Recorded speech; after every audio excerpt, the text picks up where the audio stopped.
Antara lain masalah birokrasi yang berbelit-belit. Birokrasi yang tidak bekerja dengan efisien. Para birokrat yang sering menggunakan jabatan dan wewenangnya untuk memperkaya diri, memperkaya keluarganya, dan memperkaya kelompoknya. Ini harus kita berantas. Era sekarang, era digital, era informasi. Tidak ada gunanya kita tutup-tutupi. Justru kita harus selesaikan masalah ini. Dan ini memerlukan persatuan di antara semua pemimpin dan kelompok politik. Karena birokrasi yang tidak efisien, birokrasi yang korup akan menghancurkan suatu bangsa. Di Singapura, pasukan bertindak jerbu dalam pada itu sedang berhubungan dengan pihak runcit bagi memastikan pelitup-pelitup muka boleh ditambah bekalannya jika permintaan bertambah. So at this point, we are expecting the current season to be more comparable to the recent El Nino event in 2023 as compared to maybe the past severe events in 2015. And this is for two reasons. Firstly, the El Nino event this year has an onset around July, whereas the severe case of 2015 had an onset around April.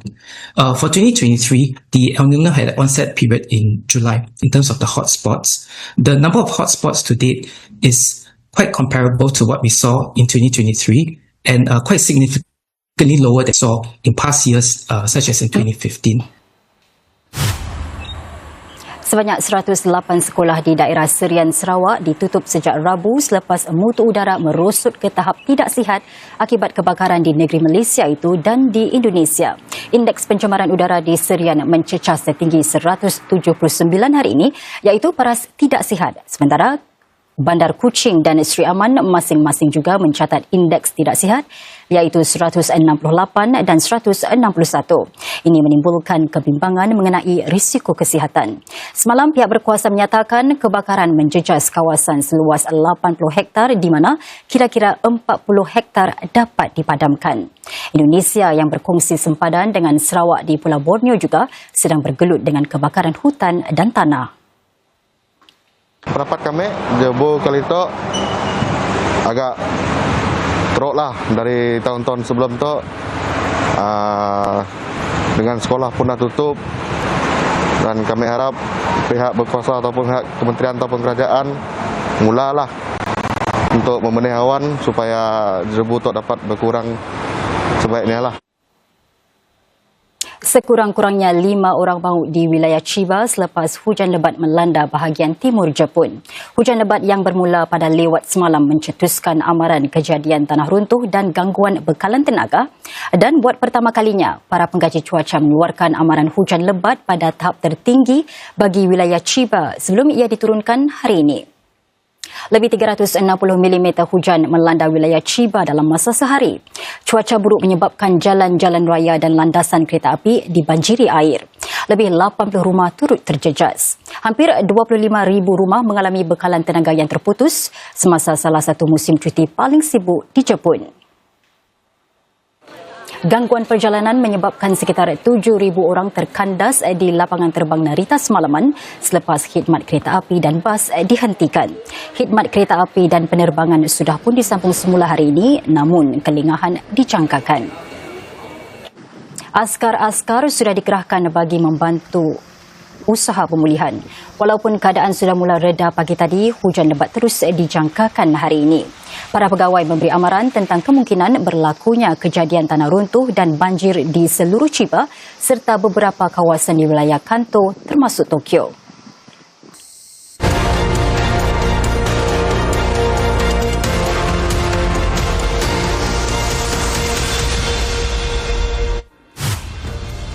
Ekonomi Malaysia berkembang 6% pada suku kedua tahun ini, iaitu lebih tinggi berbanding 5.4% yang dicapai pada suku pertama.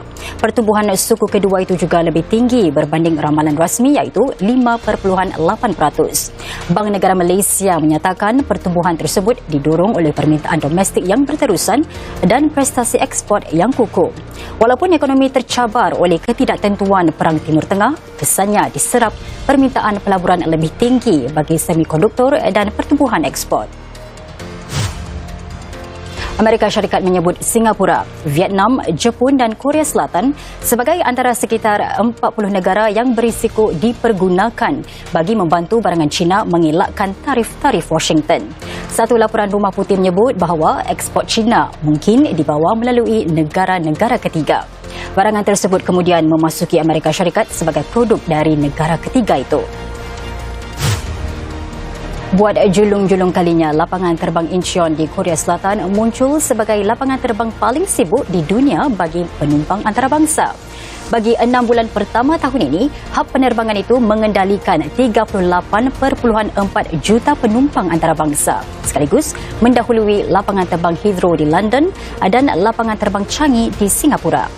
Incheon meraih manfaat daripada penerbangan antara Eropah dan Asia, sedang konflik Timur Tengah menjejas corak perjalanan biasa menyebabkan kemerosotan pada penumpang yang melakukan persinggahan di Dubai.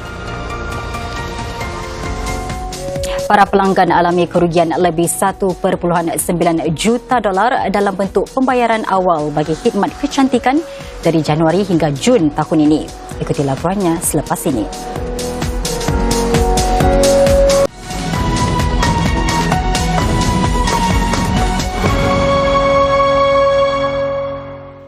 Prestasi rangkaian MRT Singapura kini meningkat bagi bulan keempat berturut-turut.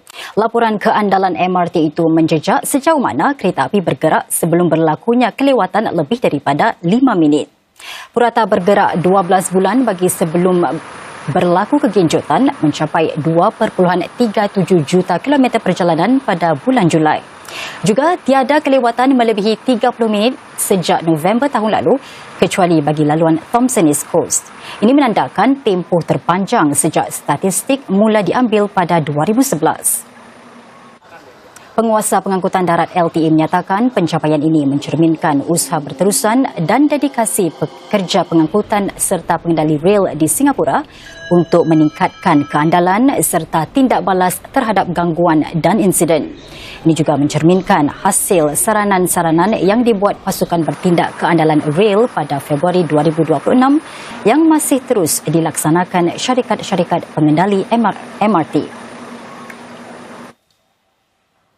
Para pelanggan kerugian lebih 1.9 juta dolar dalam bentuk pembayaran awal bagi khidmat kecantikan pada separuh pertama tahun ini.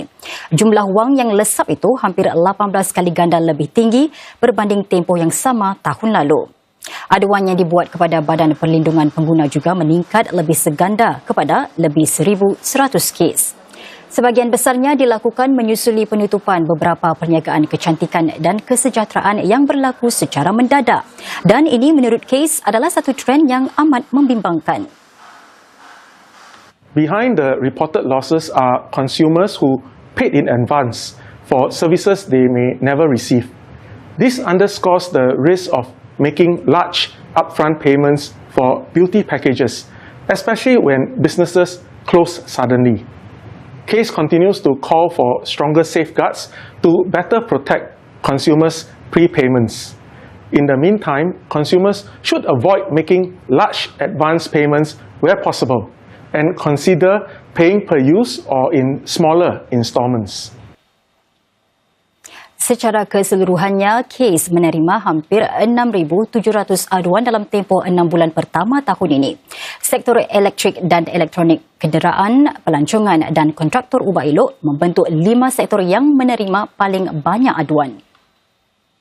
The complaint trends in the first half of 2026 show that consumer protection must continue to evolve alongside changes in the marketplace, from prepaid packages to online transactions, shared mobility services, and the growing use of artificial intelligence in e-commerce. Case is closely monitoring how AI may shape the way products are marketed, priced, and recommended to consumers, so that consumers can continue to make informed choices in a fair and transparent marketplace. Lebih daripada 10 lokasi di seluruh negara akan mengadakan sesi tontonan beramai-ramai Piala Hyundai ASEAN bagi perlawanan separuh akhir Singapura Thailand. Ini selepas ramai peminat Singapura terlepas peluang mendapatkan tiket disebabkan kapasiti terhad di Stadium Jalan Besar yang mempunyai hanya 6,000 tempat duduk. Lokasi yang menawarkan tayangan percuma esok termasuklah Hub Tampines Kita OTH, Kallang Wave Mall, kelab-kelab masyarakat Tampines North, West Coast, Boon Lay, Woodlands, Cheng San dan Ace The Place. Some fans has been disappointed because they can't get the tickets. It's fully sold out. So we are getting a lot of interest. They want to come, watch the match, and that's give us an opportunity to screen the match and at least create a kind of environment where there will be a lot of excitement, lot of fun, lot of enjoyment. Saudara, anda juga boleh menonton secara langsung Piala Hyundai ASEAN di MiWatch sehingga 26 Ogos ini. Dengan itu, sekian berita untuk malam ini. Sehingga kita berjumpa lagi. Salam hormat.